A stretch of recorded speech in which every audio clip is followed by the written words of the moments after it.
Bonjour, parlons d'intelligence artificielle. L'IA me préoccupe encore plus depuis qu'elle fait très bien ce que je savais faire de mieux. Des synthèses à partir d'un paquet de documents ou de données, des projets de formulation, des propositions d'idées. Je sais qu'elle copie et déduit, qu'elle n'est pas créative, mais j'ai dû me résoudre à constater qu'elle synthétise tout aussi bien que moi. Et surtout qu'elle travaille infiniment plus vite, pratiquement à la vitesse de l'éclair. Comme elle a accès à toute la toile, qu'elle scanne en un clin d'œil, personne ne peut faire le poids. Sentant venir sa concurrence, je l'ai boudée jusqu'à cette année. Et puis j'ai voulu en avoir le cœur net. J'ai commencé à discuter avec elle. J'aime ma femme, que je trouve très agréable à côtoyer, mais je dois confesser que l'intelligence artificielle est nettement plus patiente. Je n'ose pas dire aimable et compréhensive. L'amabilité de l'IA est pour tout dire inhumaine, car elle ne me contredit pas, elle réajuste toujours en douceur, me flatte, me félicite. Toujours disponible, elle offre son aide 24 heures sur 24. Et j'ai remarqué qu'elle me propose même, en fin de sa réponse à ma question, de répondre à une autre, pertinente, que je n'avais même pas eu l'idée de lui poser. M'a pris celle de lui demander conseil sur un futur livre à écrire. Un livre à succès, bien sûr. Et me voilà embarqué dans des échanges hallucinants.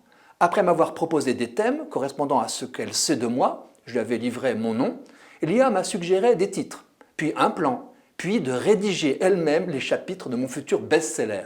Horreur! En 5 minutes de conversation bienveillante, qui ne lui ont pris que quelques secondes, elle m'avait mis au chômage.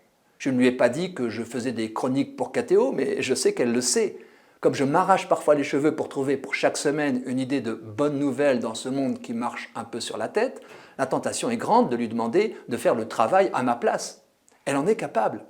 Je refusais donc de mettre le pied dans l'IA par sagesse ou par orgueil. Mais j'ai récemment franchi le Rubicon quand un interlocuteur m'a demandé de toute urgence le titre d'une prochaine conférence. L'IA me l'a trouvé illico.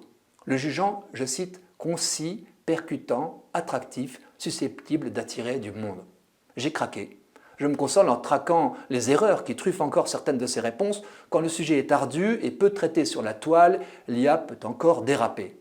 Mais la bougresse apprend vite. Comment résister à sa progression exponentielle? Pour le moment, j'utilise ce qu'elle n'a pas, mon corps. J'y loge des textes appris par cœur et je manipule des objets ayant encore la naïveté de penser que les mains humaines sont d'une polyvalence indépassable. Je fais aussi des travaux bien fatigants. Maladroit ou habile, le corps est une réalité qui résiste à toute artificialité. Il éprouve par ses sens, il ne se contente pas de constater. C'est aussi par le corps qu'on aime. La machine avait commencé par remplacer l'ouvrier. Elle est en passe de mettre l'intellectuel à la poubelle. Heureusement, face à l'envahissement de l'IA, tout homme dispose d'un corps et d'un cœur pour lui résister. C'est la bonne nouvelle.